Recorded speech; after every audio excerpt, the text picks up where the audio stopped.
नमस्कार, आप देख रहे हैं डॉक्टर साहिब, आपके साथ मैं हूं मुस्कान। दर्शकों, आज के इस एपिसोड में हम बात करेंगे एज रिलेटेड मैक्यूलर के बारे में।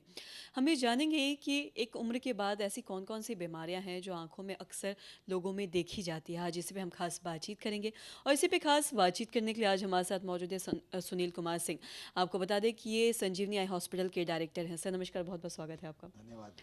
सर मैं आपसे जानना चाहूँगी, अगर हम एज रिलेटेड मैक्यूलर के बारे में बात करें, हम कई बार ऐसा देखते हैं एक उम्र के बाद आंखों में सबको ही प्रॉब्लम आती है, कोई ना कोई कम दिखने लगता है या किसी को बहुत सारी प्रॉब्लम्स है। मैं आपसे जानना चाहूँगी ऐसी कौन सी आम बीमारियां हैं जो अक्सर देखी जाती है एक उम्र के बाद। देखिए, एक उम्र के बाद तो कुछ बीमारियां होती हैं जिसमें कि रोशनी वापस लौट आती है, कुछ बीमारियों में रोशनी वापस नहीं लौटती है।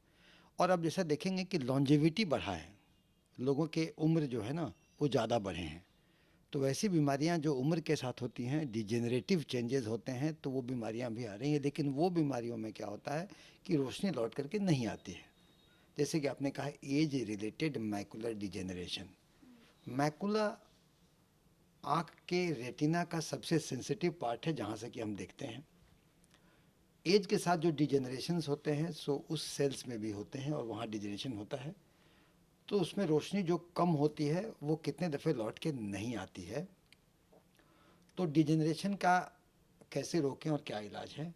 देखिए, एज के साथ जब होगा, लॉन्जेविटी बढ़ा है, डिजेनरेटिव चेंजेस होंगी, उसको स्लो डाउन करने के लिए है कि आप एंटीऑक्सीडेंट लें।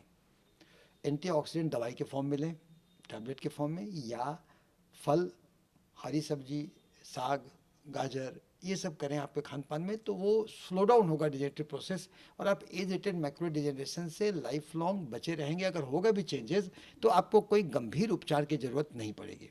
लेकिन कुछ लोगों में डिजेनरेशन ज़्यादा होते हैं तो उनमें गंभीर उपचार की जरूरत पड़ती है। तो उसमें कभी कभी जो वेट ARMD होता है वो ड्राई ARMD होता है। ARMD मतलब एज रिलेटेड मैकुलर डिजेनरेशन। तो उसमें CMVM भी होता है, कॉर्डन न्यूवास्कुलाइजिंग मेम्ब्रेन होता है, आंखों में ब्लीड आती है जो वेट वाले में। तो उसमें करने के बाद आदमी वो एडिमा होता है तो सुई भी लगती है आँख में, फोटोथेरेपी भी होता है या आगे के चल के। लेकिन कितने दफ़े में क्या होता है कि आप केवल एंटीऑक्सीडेंट से ही उनको लाइफ लॉन्ग आप यूज़फुल विजन दे पाते हैं, तो उनमें दिक्कत नहीं होती। मगर कुछ केसेस में फोटोथेरेपी, आंखों में इंजेक्शन और पूरे उसके इलाज करने पड़ते हैं।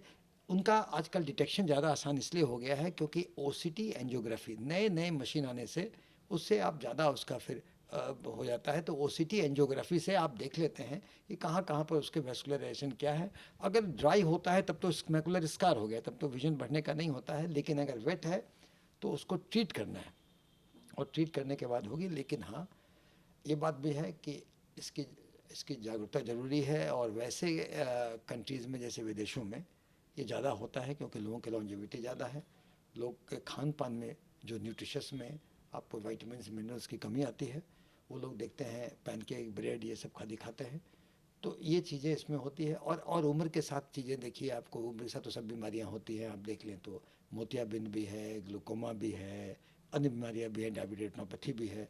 लेकिन ये मैकुलर जो चेंजेस बोला वो इरिटेड मैकुलर चेंजेस है।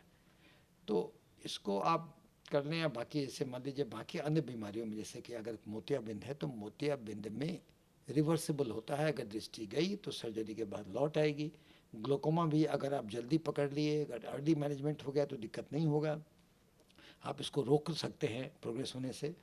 और डायबिटिक रेटिनोपैथी में भी अगर ब्लड शुगर कंट्रोल किए तो आप उसको रोक सकते हैं। लेकिन एज रिलेटेड मैकुलर डिजेनरेशंस में आप उसको प्रोग्रेस करेगा तो आप उसको स्लो डाउन कर सकते हैं एंटीऑक्सीडेंट खा के, या फिर उसको आप होने पर OCT एंजियोग्राफी से आप जान जाएं और अन्य उपचार कर सकें। जी। सर बहुत बहुत शुक्रिया तमाम जानकारी देने के लिए। तो आशा करते हैं दर्शकों कि आप भी ये समझ पाए होंगे कि एज रिलेटेड मैकुलर डिजेनरेशन होता क्या है और ऐसे स्थिति में क्या कौन कौन सी बीमारियां होती है, किन चीज़ों का खास ख्याल रखने की ज़रूरत है। और जैसा कि तमाम जानकारी डॉक्टर साहब ने दिया, तो आशा करते हैं दर्शकों की जो तमाम जानकारी है आपके लिए लाभदायक रही हो। तो आज की इस वीडियो में इतना ही। अगर आपने अब तक हमारे चैनल को सब्सक्राइब नहीं किया तो तुरंत कर ले, साथ ही हमारे फेसबुक पेज को लाइक करें। वीडियो देखने के लिए आपका धन्यवाद।